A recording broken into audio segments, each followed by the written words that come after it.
These headlines point us back to what really matters. Ordinary neighbors showing extraordinary care. I'm Johan Heinrichs, and this is Neighborly Headlines, real stories of kindness, community, and faith in action across Canada. Let's take a look at what's been happening close to home.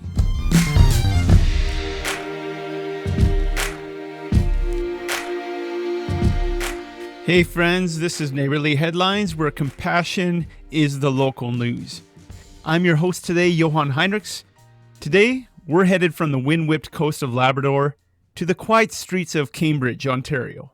Then out into the wide-open social spaces of Canada, where apparently talking to strangers is not only allowed, but it's good for you. So grab a coffee and maybe a jar of that dandelion jelly we're about to talk about. Let's get right into it. Labrador's welcome mats, dandelion jelly, and belonging. On the southern edge of Labrador, there's a group of folks who figured out that hospitality can double as an economic development strategy.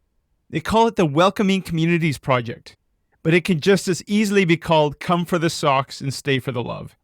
Since 2022, volunteers have been delivering homemade welcome kits to anyone new in the Labrador Straits. That amounts to about 115 so far. Inside these kits are hand-knit socks, local treats, travel tips, and even a coupon for a free haircut. It's kind of a package that says, "You belong here," without needing a slogan. The kits started as a response to a shrinking population, but they've become a reminder that people don't just move for jobs, they move for community. One newcomer from the Philippines said the gift basket helped him feel instantly at home. And in true Labrador fashion, the kindness didn't stop there. He now returns the favor by cooking food for his Canadian neighbors. It's a beautiful reminder that small gestures grow roots, even in rocky soil like Labrador. Our next story. Harold, the neighbor who fixes everything except his halo. In Cambridge, Ontario, one man has officially broken the don't get involved rule in modern suburbia. And everyone's grateful for it. His name is Harold, and he's the kind of neighbor who turns, "Hey, can you look at this?" into a week-long renovation project. When Bill and Linda next door needed their kitchen redone, Harold didn't just lend them his drill. He practically became their general contractor, finding tradespeople, ripping out cabinets, installing trim, and painting the whole place himself. And then he spotted a puddle in their yard and built them an eavesdrop extension for good measure. Harold's motto is simple: if someone needs a hand, I'll give them a hand. So when a local paper, Cambridge Today, showed up to surprise him with a random act of kindness award, plus a few gift cards and sweet treats, he was speechless, which apparently is the only home improvement project he hasn't managed to finish. Hey, if every neighborhood had a Harold, there'd be fewer fences and more shared lawns. Before we get into our last story, it's time for Neighborhood Watch.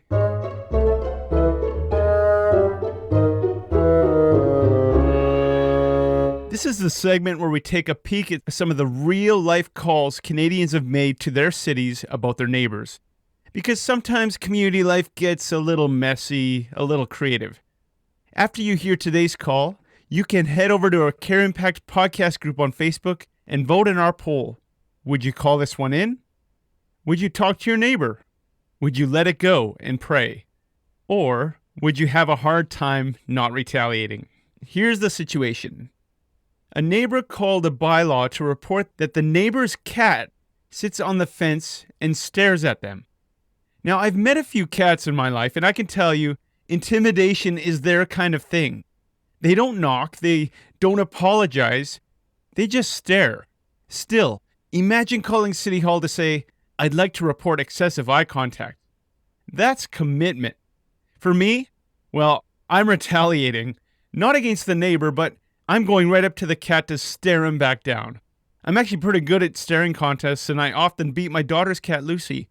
I suppose this is one of those moments that reminds us sometimes our neighbors aren't the problem. Sometimes it's their pet's confidence levels.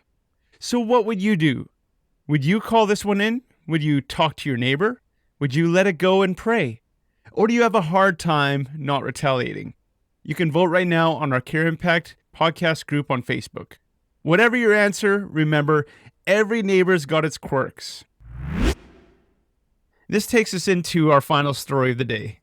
Talk to strangers. It's the doctor's orders. If your mom ever told you don't talk to strangers, she probably meant well. But according to researchers and one friendly professor who started her career waving at a hot dog Toronto vendor, that advice might be hurting our social health. Studies show that little interactions, chatting with the barista, greeting the dog walker, saying hi to the neighbor whose name you keep forgetting, may actually make us happier and less lonely. Doing it even lowers stress and strengthens resilience. Who knew that your morning "how's it going" could count as cardio for the soul? A Canadian organization called GenWell is even running a national Talk to a Stranger Week, and their goal? To help people practice what one expert calls Micro-Bravery. Tiny acts of connection that can change your day, maybe even your life. One man from Alberta tried it as a personal challenge, speaking to a new person every day. He says it's pulled him out of depression and even led to new friendships and love.